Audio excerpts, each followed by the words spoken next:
Competitive exam के अंतर्गत civil जज और एडीपीओ के सॉल्व पेपर्स, उनसे संबंधित फैक्ट्स, इंपॉर्टेंट क्वेश्चंस और इंपॉर्टेंट जानकारी अपन देते रहेंगे। दोस्तों चलते हैं अपने लेक्चर्स ऑन सीआरपीसी के सेशन पे और देखते हैं अधीनस्थ पुलिस अधिकारी द्वारा अन्वेषण की रिपोर्ट।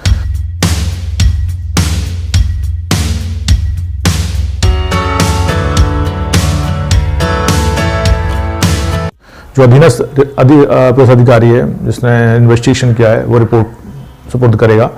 जब कोई अधीनस्थ पुलिस अधिकारी इस अध्याय के अधीन कोई अन्वेषण करता है तब वह उस अन्वेषण के परिणाम की रिपोर्ट पुलिस थाने के भाषाधिक अधिकारी को करेगा। तो जो अधीनस्थ अधिकारी जब इन्वेस्टिगेशन करेगा तो उस अन्वेषण के परिणाम की जो एक रिपोर्ट है बना के पुलिस थाने के भाषाधिक अधिकारी को सुपुर्द कर देगा। जो सेक्शन 168 है। सेक्शन 169, जब साक्ष्य अपर्याप्त हो तब अभियुक्त का छोड़ा जाना।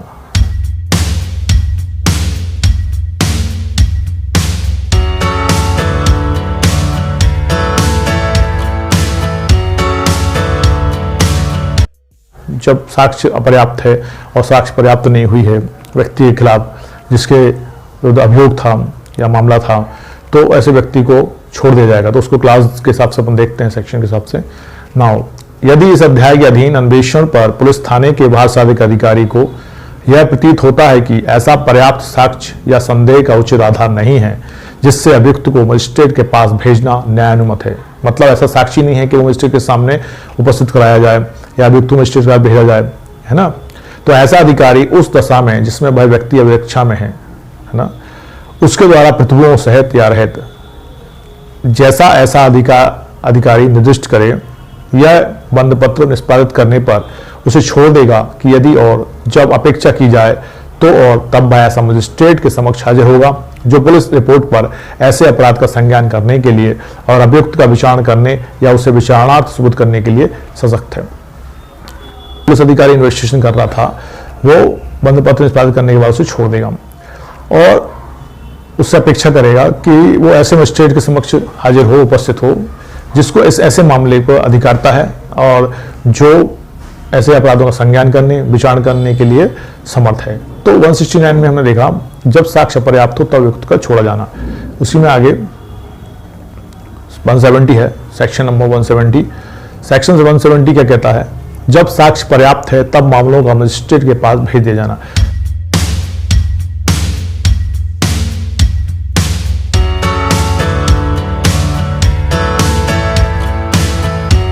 अपर्याप्त है तो छोड़ दिया जाएगा, प्रतिभूओं सहित या रहित बंधपत्र पर छोड़ देंगे उसे और उससे अपेक्षा की जाएगी कि वो समय समय पर जब हाजिर होने की उससे अपेक्षा की जाए तो हाजिर हो। सेक्शन 170 में जब साक्ष्य पर्याप्त है तब मामलों का मजिस्ट्रेट के पास भेज दिया जाना और जब साक्ष्य पर्याप्त होगी तो मजिस्ट्रेट के पास भेजा जाएगा। तो उसको अपन देखते हैं।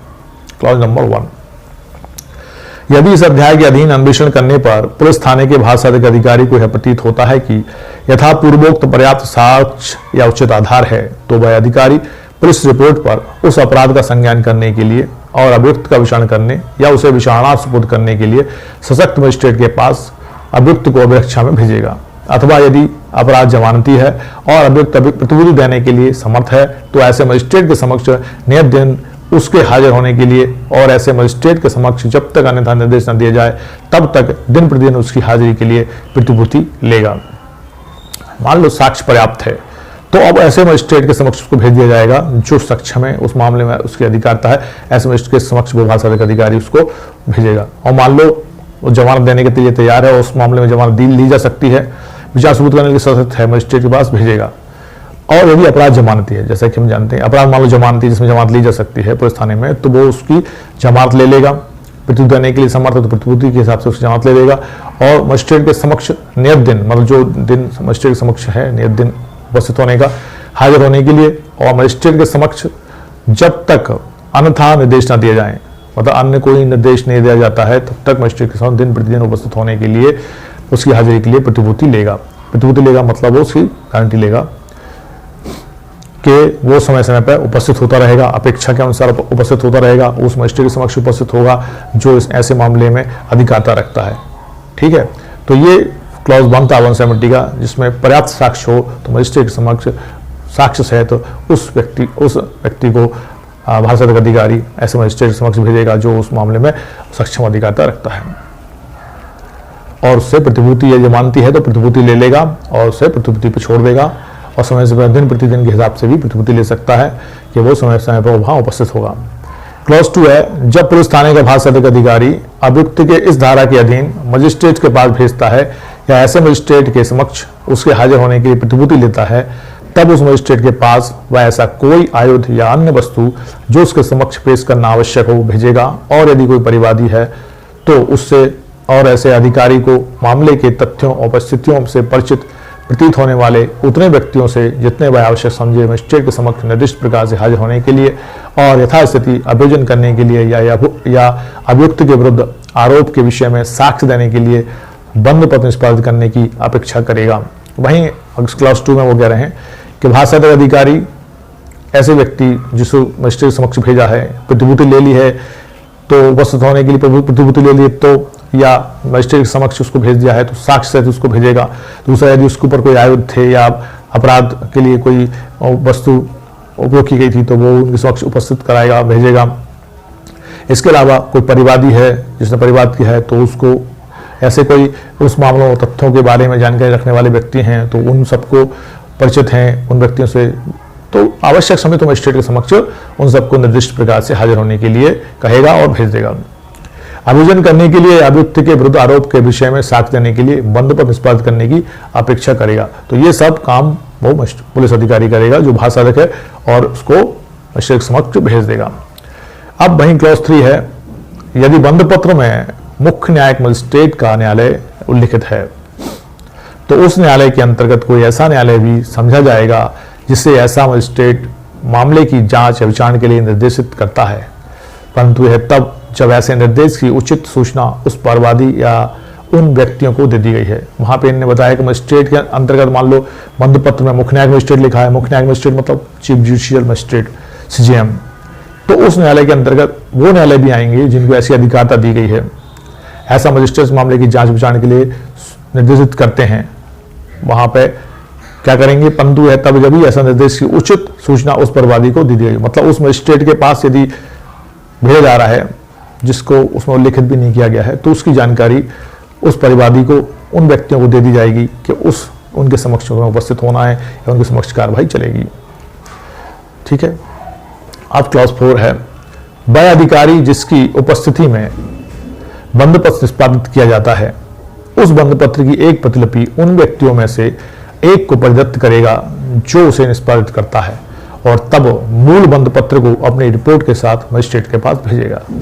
वहीं ये बता रहे हैं कि वह अधिकारी जो अधिकारी है जिसने उसका बंद पत्र लिया है, जिसकी उपस्थिति बंद पत्र निष्पादित किया गया है, उस बंद पत्र की एक प्रतिलिपि उन व्यक्तियों में से एक को परिदत्त करेगा जो उसे निष्पादित करता है, जिसने उसे निष्पादित किया है या जिसने उसको लिखा है बंद पत्र को, उसको उसकी एक प्रति प्रदान करेगा और मूल प्रतिलिपि जो है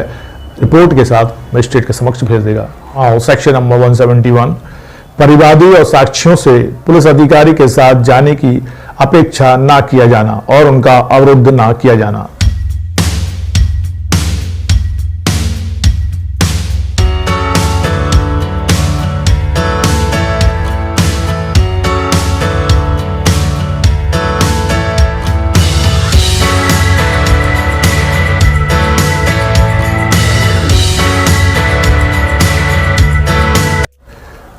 किसी परिवादी या साक्षी से जो किसी न्यायालय में जा रहा है पुलिस अधिकारी के साथ जाने की अपेक्षा न की जाएगी और ना तो उसे अनावश्यक रूप से अवरुद्ध किया जाएगा या असुविधा पहुंचाई जाएगी, और ना उससे अपनी हाजिरी के लिए उसके अपने बंद पत्र से भिन्न कोई प्रतिभूति देने की अपेक्षा की जाएगी। परंतु यदि कोई परिवादी या साक्षी हाजिर होने से या धारा 170 में निर्दिष्ट प्रकार का बंद पत्र निष्पादित करने से इनकार करता है तो पुलिस थाने का भाषात्मक अधिकारी उसे मजिस्ट्रेट के पास अभिरक्षा में भेज सकता है, जो उसे तब तक अभिरक्षा में निरुद्ध रख सकता है जब तक वह ऐसा बंद पत्र निष्पादित नहीं कर देता या जब तक मामले की सुनवाई समाप्त नहीं हो जाती है। वहीं उन्हें इस क्लॉज में आगे कहा, परिवादी और साक्षी जो भी हैं पुलिस अधिकारी के साथ जाने की अपेक्षा नहीं की जाएगी, मतलब जो न्यायालय में उपस्थित हो रहे हैं उनको पुलिस अधिकारी के साथ जाने की अपेक्षा नहीं की जाएगी। वो बंद पत्र अपना निष्पादित कर सकते हैं लेकिन अपने के अलावा किसी अन्य के लिए बंद पत्र निष्पादित करने के लिए उनको दबाव या प्रेशर नहीं बनाया जाएगा। और यदि वो अपना बंद पत्र निष्पादित नहीं कर पाते हैं, नहीं करते हैं, तो उन्हें अभिरक्षा में न्यायालय के समक्ष प्रस्तुत किया जाएगा, अभिरक्षा में रखा जाएगा और तब तक अभिरक्षा में रखा जाएगा जब तक कि वो अपना बंद पत्र निष्पादित नहीं कर देते हैं या जब तक कि मामले की सुनवाई समाप्त नहीं हो जाती है, तब तक को उनको अभिरक्षा में रखा जाएगा। तो मतलब किसी परिवादी या साक्षी से जो न्यायालय में जा रहा है, पुलिस अधिकारी अपने साथ जाने की अपेक्षा नहीं करेगा और उसे अनावश्यक रूप से अवरुद्ध भी नहीं किया जाएगा, है ना, असुविधा पहुंचाई जाएगी और उससे अपनी हाजिरी के लिए, अपने बंद पत्र, खुद की हाजिरी के लिए अपने बंद पत्र के अलावा अन्य किसी प्रतिपूर्ति के लिए अपेक्षा नहीं की जाएगी। 171 जो परिवादी और साक्षियों से पुलिस अधिकारी के साथ जाने की अपेक्षा न किया जाना और अवरुद्ध न किए जाने के बारे में था।